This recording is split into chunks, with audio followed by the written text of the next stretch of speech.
Welcome now to CRC Music in the Studio. This is the start of our 21-22 season. This is our second season after the inaugural season last year. And what better way to start our program than with CRC President Dr. Ed Bush. Dr. Bush is going to join us along with some of my friends and colleagues, fellow faculty members in the music studio, and we're gonna talk and listen to President Bush's presidential playlist. Should be a lot of fun. It was so much fun last year. In fact, we decided we got to bring him back. So, can we bring President Bush on to join us now? That would be great.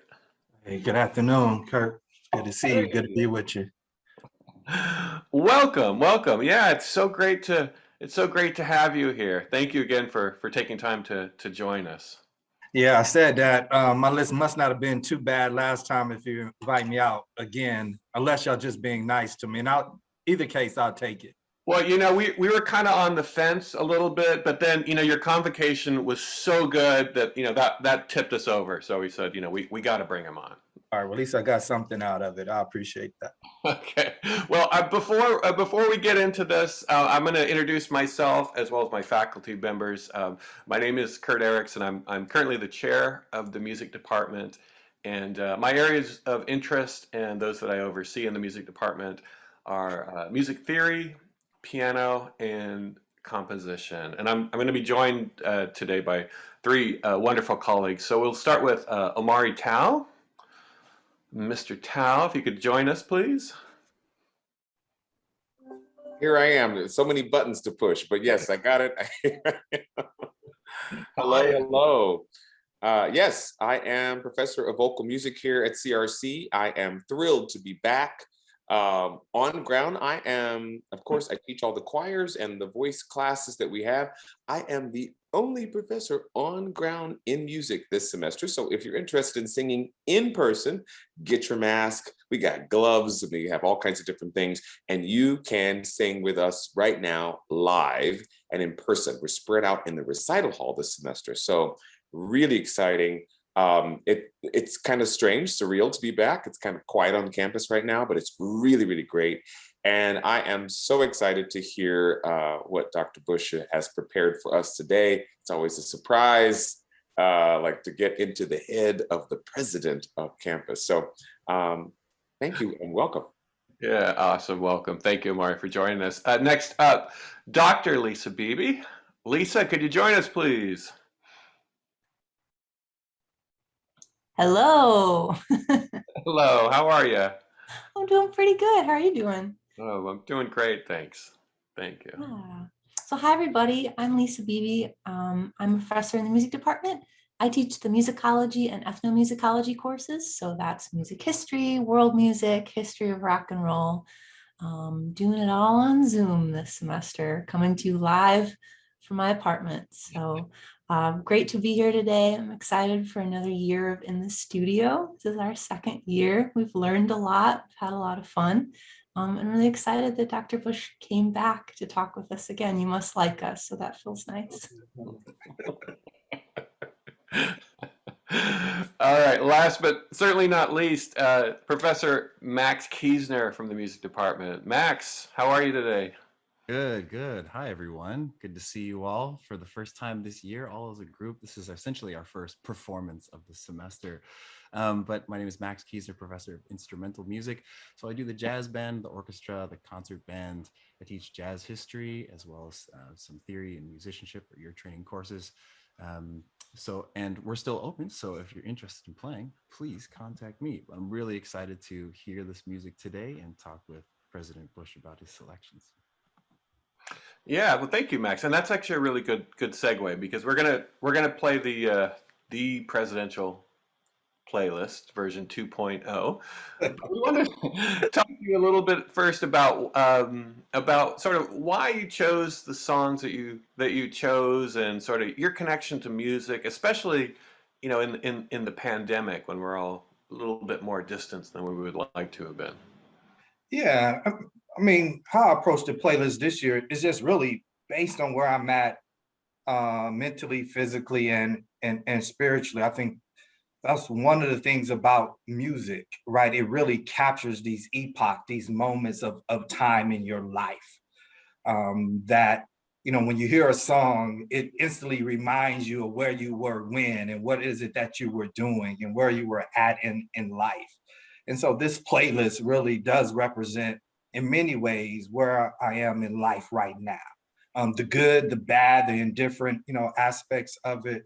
I mean, of course, as we all try to manage the stress and the weight of life, I think really my playlist is reflective of a outlet that I have through music to try to de-stress or allow music to speak for me when I'm unable to formulate the words and the thoughts and emotions for myself. And I think music really is a proxy or steps in at times that allows me to move beyond my own artistic and creative constraints and allow someone else to step in and express those thoughts for me in ways that I may not be able to do for myself. Yeah, well, that's very well put, and that segues nicely with the very first track, which is "We Gonna Be All Right," Yes, which is starting on an optimistic, kind of hopeful note. yeah, absolutely, and I think that's what I need. Is sometimes just to be reminded that things are going to be, you know, okay. That the sun is going to come up tomorrow. That long as that we still have breath in our body, there's another opportunity, another chance to be better, to improve, to get it right. And so for me, this song just represents that, and did for the last year. I've been playing this song and wearing it out probably for the last year and a half. Yeah, well, yeah, we all need that, and when we're just a little bit 10% happier, we seem to do better in our lives. We work a little better, our interpersonal relationships run a little more smoothly. So I think this is a great song to start us off with. Yeah, so.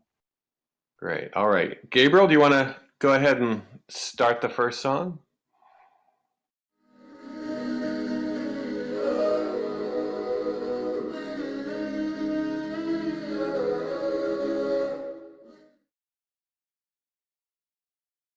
Yeah, don't y'all just even feel happier just for hearing that song? I know I do. Right? Oh Just yeah. I had my camera off and I was like, no, I gotta be back. I gotta be on here. absolutely. Yeah. And I thought I was gonna play it cool during the whole song, then lost it halfway through. Yeah, keep going. I love it. One of my favorite gospel artists right now is Tye Tribbett. Yeah. Well, what's interesting about that to me is that he's like taking a lot of really contemporary styles from like the secular world of hip hop, Absolutely. trap music, and applying it to the religious, you know. So is this a fairly new artist as well? No, it's been how long, Mari? He might be 8, 9 years in now. Yeah, the hard thing is like, you know, 8, 9 years for us knowing them, but you know, it's hard to know like what they were doing before we knew them. I don't have the answer to that. But it's always kind of there's like this underground that happens before and then they blow up in the pop world. We learn who they are. So you're saying music takes a lot of work? Is that what you're saying? Oh, wow. It's not just overnight success? No? I mean, doesn't everyone have an overnight success?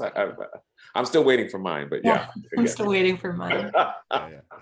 Mine's is coming. I'm claiming that now. It's a matter of when than if. Yeah. So we're gonna move on to, I suppose, something a little different. I remember you had some West Coast classics on your last list. So this is kind of a return to that same theme. Absolutely. Dr. Dre's Nothing But a G Thing. You want to introduce this piece? Yeah, it is what it is. I think anytime I have a presidential playlist, it's gonna be some West Coast gangster rap in there, right? I mean, partly for what I said earlier. I mean, we grow up with music and it just represents different periods of our life. And for me, in the early 90s, I think 91, 92, when the Chronic album dropped, I was playing this all summer. And actually, I was taking a summer school class at a community college. That class was at 7:30. So every morning driving to that course, going to my local community college, I was playing this album. So there's a community college, connection to this. It's definitely an early college, represents my young adulthood. I mean, this was one of the most popular, hip hop albums during that particular time. Then also, I mean, it's one of those songs that reminds me. I say this sometimes, I don't say it out loud. So everyone on the call, it will be our secret. I mean, I approach my work as a president saying that I have to be gangster, right? And it's a type of mentality that's saying I'm not going to be deterred by what's going on around me. That despite opposition, despite resistance, and despite sometimes myself getting in the way, that I have to be dogged and kind of in my values, in my approach, in my beliefs, and be a little gangster with it sometimes, not towering down underneath the weight of resistance, right? To the work. And so this takes me back and reminds me of just that gangster type of roots that is necessary for us to be able to endure, I think, really tough times. It speaks to a sort of grit that I think I have to have. Just every now and then, not all the time, but every now and then at least. Of course. All right, let's enjoy another hip hop classic. Here we go.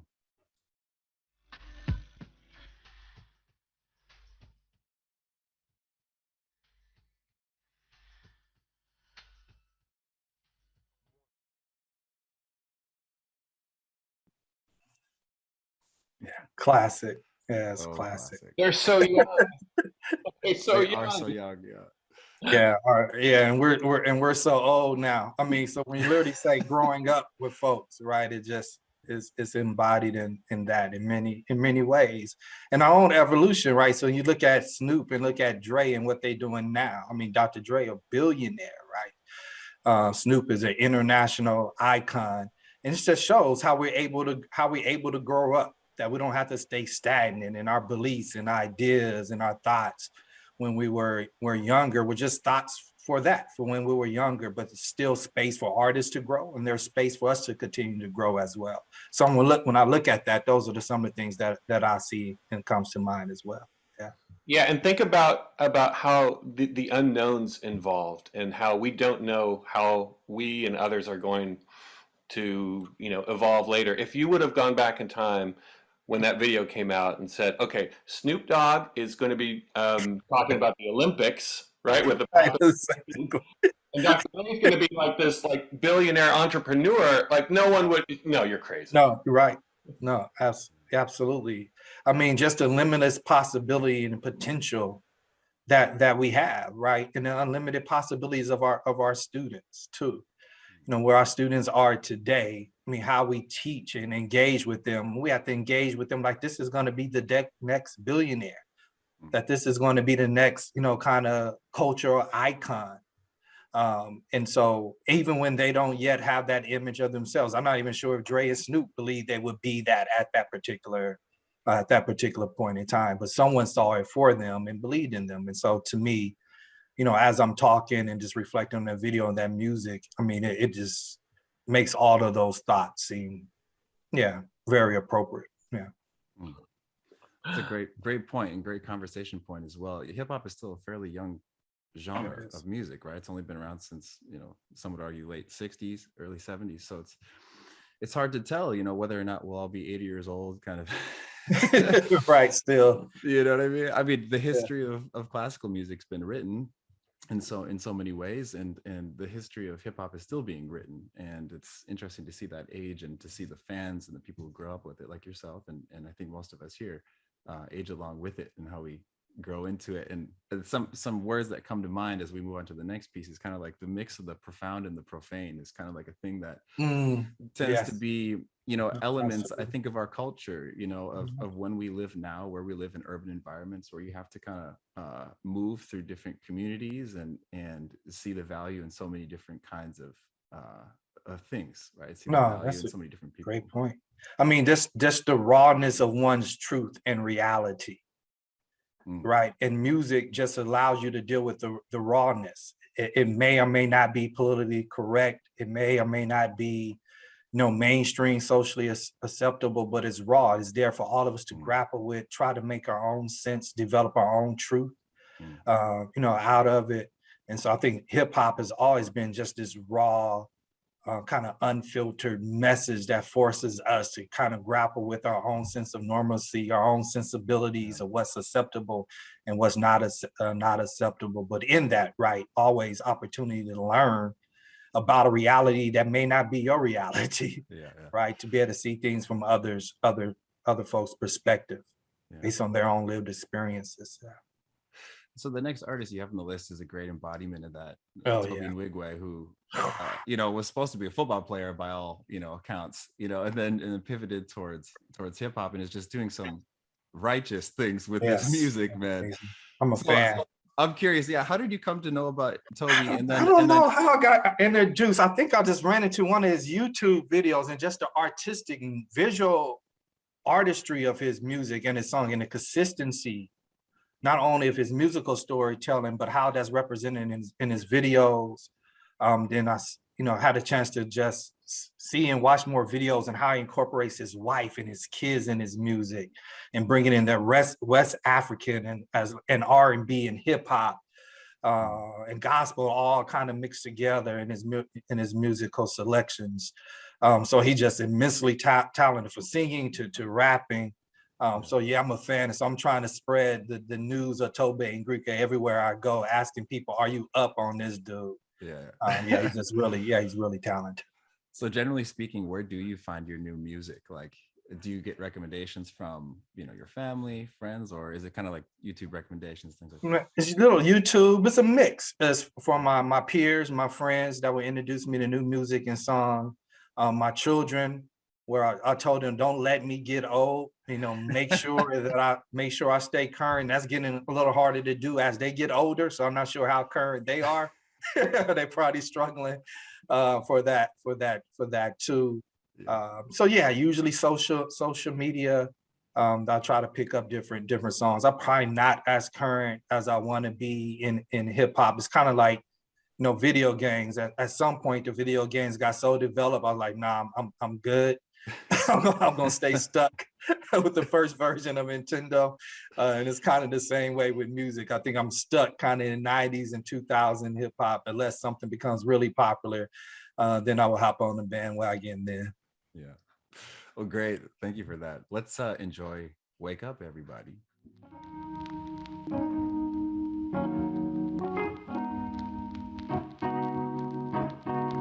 Wake up, everybody. Woo! So good. Yeah. Y'all gotta those who listening, it's worth listening to that all the way through. So put that in YouTube so you can hear it all the way. When we finish it. Yeah. I was marking in the comments that the first background singer, David Michael Wyatt, and the other guy, Luke Whitney, and I believe it's Madeline Edwards that he calls Maya at the end, but they are astounding on their own. Like, yes, TOBE NWIGWE is amazing, and then all together they're amazing, but individually, other background singers, you gotta check them out. Okay, I will. Yeah, I will do that. I mean, that was already, one of my favorite songs. Harold Melvin in the Blue Notes. I love music with the social consciousness, a social political message. I think I introduced that in the last playlist that spoke to that too. And so whether it's hip hop, whether it's gospel, whether it's R&B and other forms of music, I really do listen to the lyrics. I listen to the words and gravitate to words where the artist is trying to communicate something bigger, speaking to the kind of social issues and social injustices that exist in our society. And a message to teachers too, which is absolutely perfect and ties in really wonderfully with your comment earlier, Dr. Bush, about how we're teaching future millionaires and movers and shakers in the world. So if we teach them relevant things, they'll listen. We can't keep doing things the old way. Yeah, and what I hear in that song too, I hear that it's bi-directional. Like it's we talk about the potential and the infinite possibilities of our students, but it also centers the societal importance of teachers themselves. right? So when we put them in the same conversation as medical doctors and builders and entrepreneurs with that song, it's saying that at the cornerstone of our society, the cornerstone of our civilization, are teachers, right? And so I see that song both ways. It's not just a charge to teachers, but it's charged to us as a society to elevate the teaching profession to the rightful position of being revered in our society, because they're holding the potential and possibilities within their own hands. Yeah. Just gonna give that some space to breathe for a second. Mouse drop over here. Yeah. Mhm. Well, I have the next song on the playlist, which is by Jaden Smith, or just Jaden, Icon. So again, for something a little different. Yeah, Yeah. gotta mix it up a little bit. I mean, Icon, I think I mentioned this last time. Sometimes you need music just to feed your ego, right? So sometimes if I'm walking into a meeting and I may have some insecurities about what it is I'm going to say, or how I'm going to show up, or what I'm going to present, or if I'm preparing to speak, and even though I speak a lot, I still get quite nervous. I want to make sure that my message is going to resonate with people. So I just need a reminder of who I believe myself to be. Almost my kind of what we call the other personalities, like not your superhero personality. I don't know why I'm a lot alter ego. Yeah, that's what I'm looking for. No, you need your alter ego, and oftentimes I could find my alter ego through music. So this is one of the songs that I use to kind of get personally hyped to go out and do my thing. Yeah, I love a good pump up jam. I always I have a pump up playlist I listen to before the first day of classes every year, because I get nervous before the first day of school every year. I thought it'd end by now, but no, I think it's just the way it's gonna be. I think that's a beautiful thing. I hope you never lose it, Lisa, actually. Yeah. Let's get pumped up. Let's listen to a pump up jam. Yeah, Gabriel, hit it.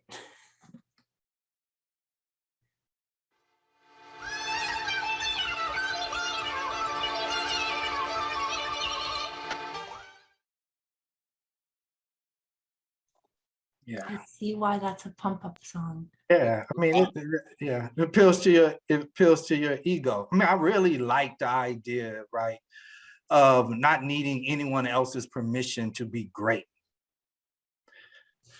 And I really think that's how CRC rolls as an institution. Like, we don't need anyone else's permission to do what we believe is in the best interest of our students, even if that means we're going to do it alone, or we're the only institution that's going to do it.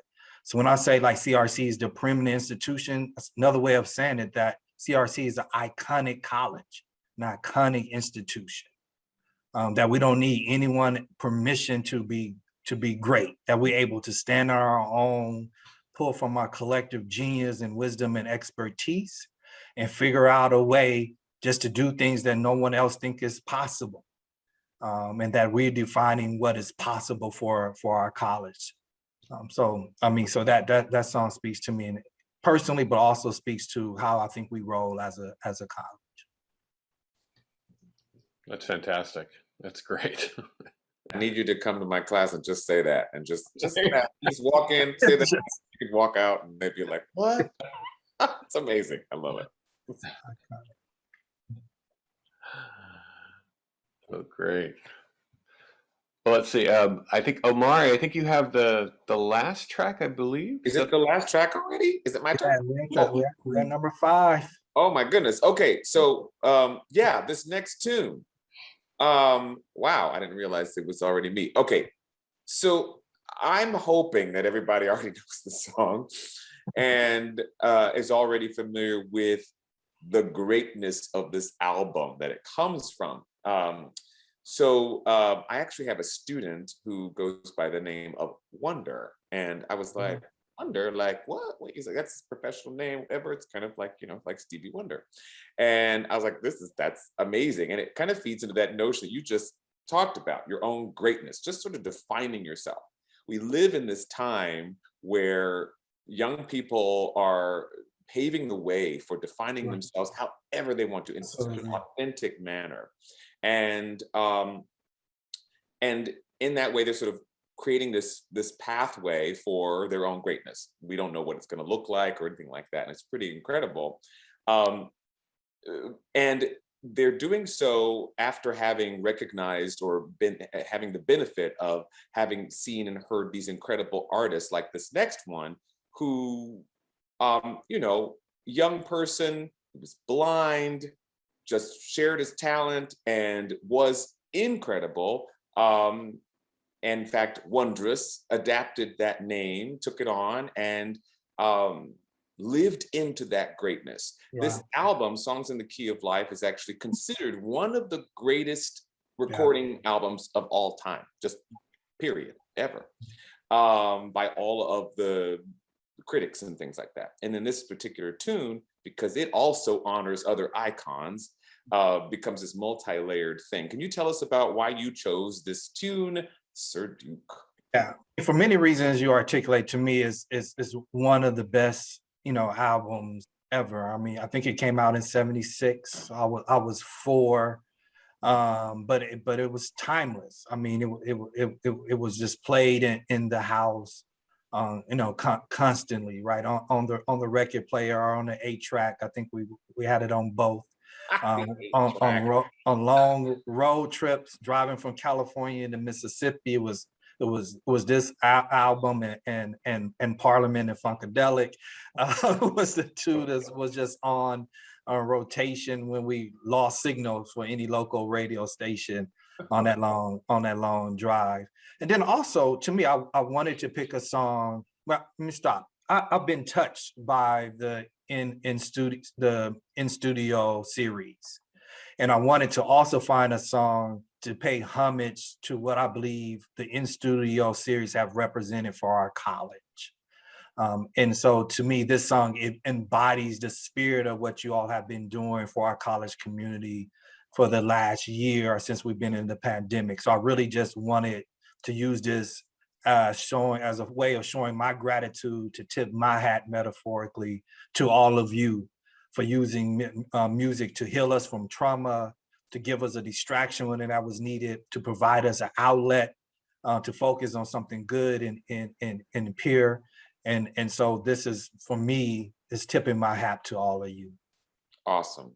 Thank you. Thank you. We're going to listen to, I'm not sure which version we're doing, if we're doing the live or the audio, the original audio, but this is Stevie Wonder with Sir Duke.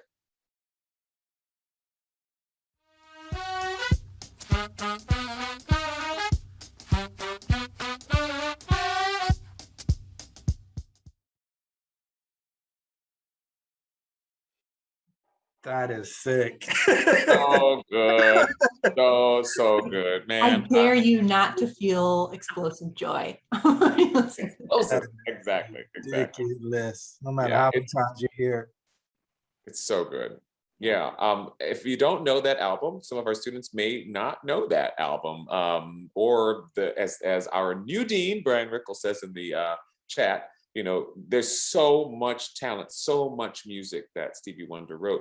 And if you sort of follow the trajectory of it, there are these eras in which he lived, the very early Motown time. And then this era in which he wrote this sort of the 70s, mid to late 70s, they're considered these sort of really incredible new magnum opus kind of time. He mixes a great deal of just jazz, jazz fusion, soul, and puts a lot of things together in a new way.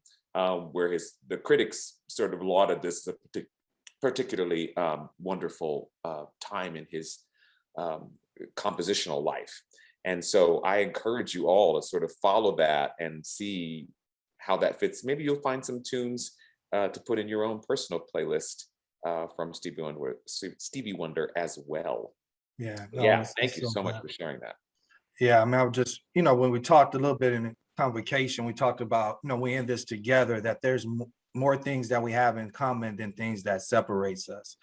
And I think, I mean, that particular song really speaks to this commonality of humanity organized around how music and how we respond to music, and how that is a binding force within our society, that, you know, no matter your background or your lived experience, you're gonna find yourself moving to that song. Or find yourself being moved to a particular song. So to me, it just speaks to this unifying force that we have, within us, calling us together, as opposed to kind of things that we believe are divisive, which is usually things that are artificial and quite trivial. But the things that bring us together moves us to the depths of our own being and our own spirit. And I think really Stevie Wonder in that song is really speaking to that. Yeah, and it's a beautiful gesture too. I mean, the idea of paying homage to those that came before us, because in music and art in general, we talk about wanting to be new and to be timely, but at the same time recognizing there are all these wonderful people that did incredible work, and I still connect with them, and they gave me an opportunity to Absolutely. move forward and do what I do. And so having that kind of like dual approach there, I think is so healthy and so important. Yes. Well said. Yeah, it's a great song to end with. I thought so. Once Again, I know again, I a know we're out of time, but I masterfully just want to playlist. say thank you. I just want to tell you all thank you. You are doing awesome work. You are awesome faculty. I'll put y'all up against any other music faculty in the country. You are absolutely amazing. I just appreciate what you're doing for our college through this series. You just continue to elevate and uplift us. So thank you all so very much. We see you all, and we appreciate you as a college community. So thank you for having me on again. As always, I just enjoyed this time. The hour went by too fast. So I got more songs in the holster if you ever want to bring me back, for sure. Always.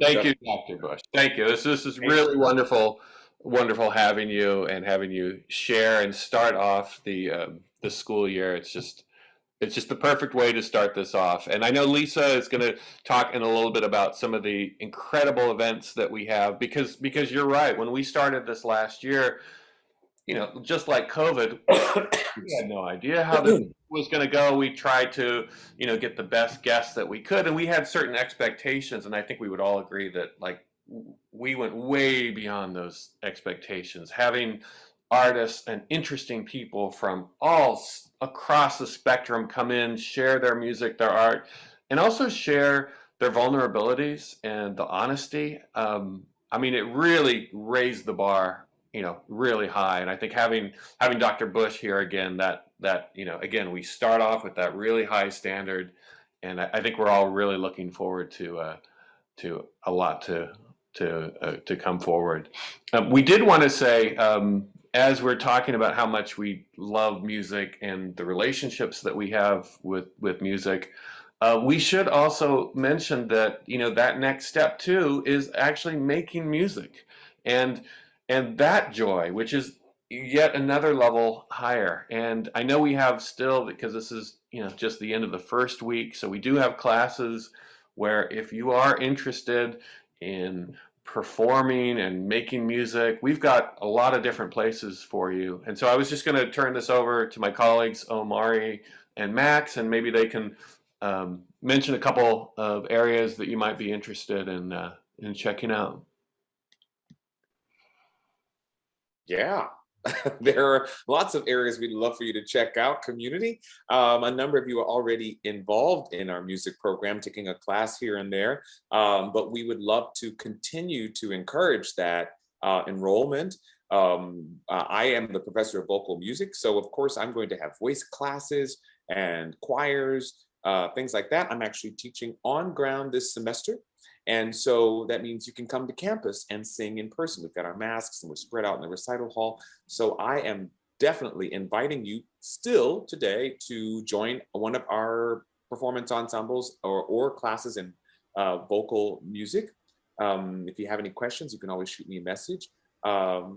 And we've got gospel choir also coming later this semester, which is going to be an 8-week, and we're having a special guest with us. So if you want to do something more soulful, join that ensemble.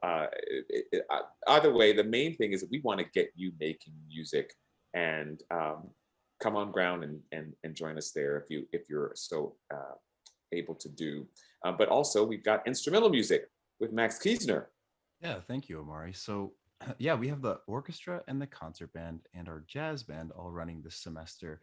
And the more, the merrier, truly. I know some people think, well, maybe there's too many people in the class already, there's not enough room, or, maybe I'm not good enough. All of that information is incorrect and false. So, what I want you to take away from this is that you are totally welcome if you've never played jazz before, if you've never played in a group before, but you can play an instrument, you could read music, or you have a really finely tuned ear, we can work with you.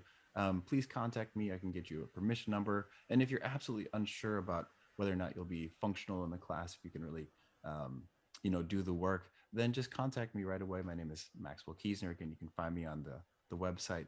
And I can talk to you a little bit about what we'll be doing in the course. I know that the instrumental students had an amazing time last year, making recordings and exploring all kinds of music. And in fact, I'm getting some ideas of teaching the class Sir Duke.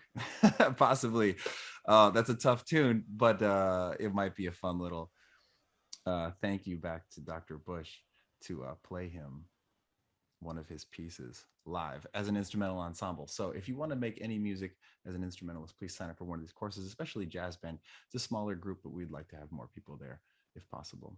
All right, thank you. Well, that's great. Yeah, I'd sign up if you do Sir Duke. Wow. I just wanted to mention too, for those of you who are looking for a little bit of a deeper dive and are concerned or considering music as a major, we are here to help you out. We offer the AA and the AAT degree, which is a great way to develop your skill sets further. For those of you who are looking to transfer to four-year music institutions, we can help you. Our applied lesson program is really second to none. As a music major, you have an opportunity to study one-on-one with some amazing instructors that the college provides for you. It's really fantastic. Also, we have opportunities for people who maybe you're not quite interested in the music major, but you still want to stay involved.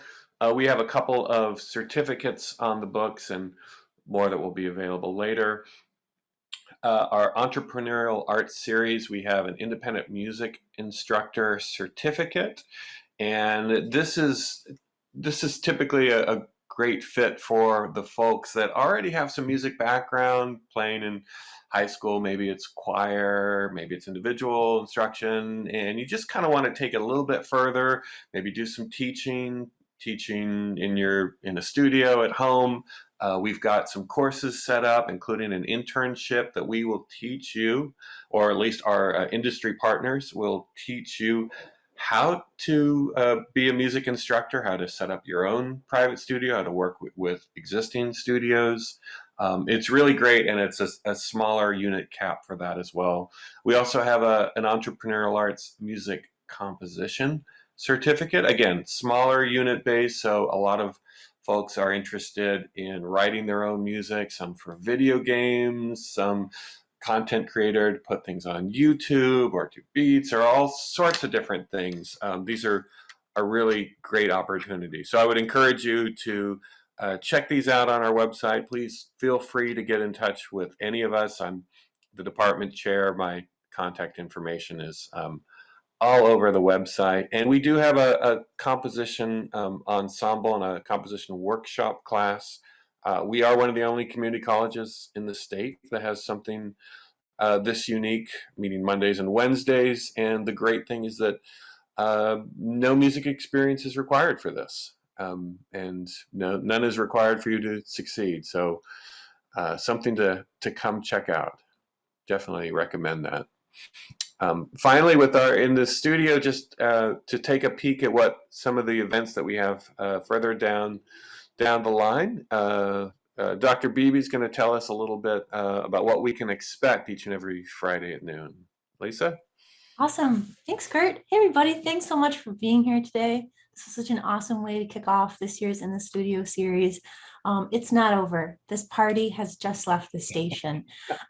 We have a long list, and it's growing bigger by the day, of the events that we're going to be having in the Studio series this fall. And of course, we'll keep the party rolling well into the spring. So I put a link in the chat, and for folks watching this later on YouTube, we'll make sure this link gets to you as well.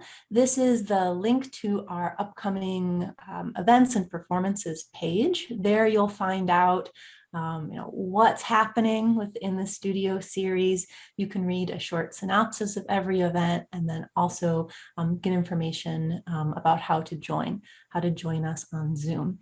So we have events like today, which we call our In the Studio, where we have a special guest, and we'll host them, find out a bit about their the music that they make or enjoy or do. And we have some wonderful musicians, composers, scholars joining us this semester.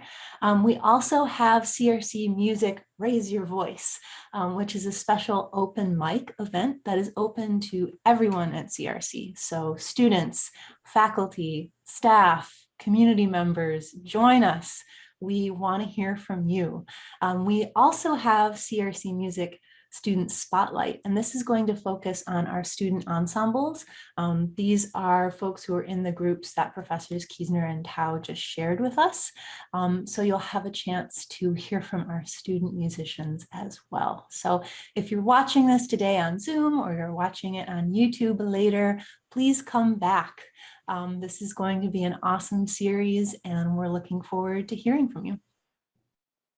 Absolutely. We'll be here. Come We'll be join here. us.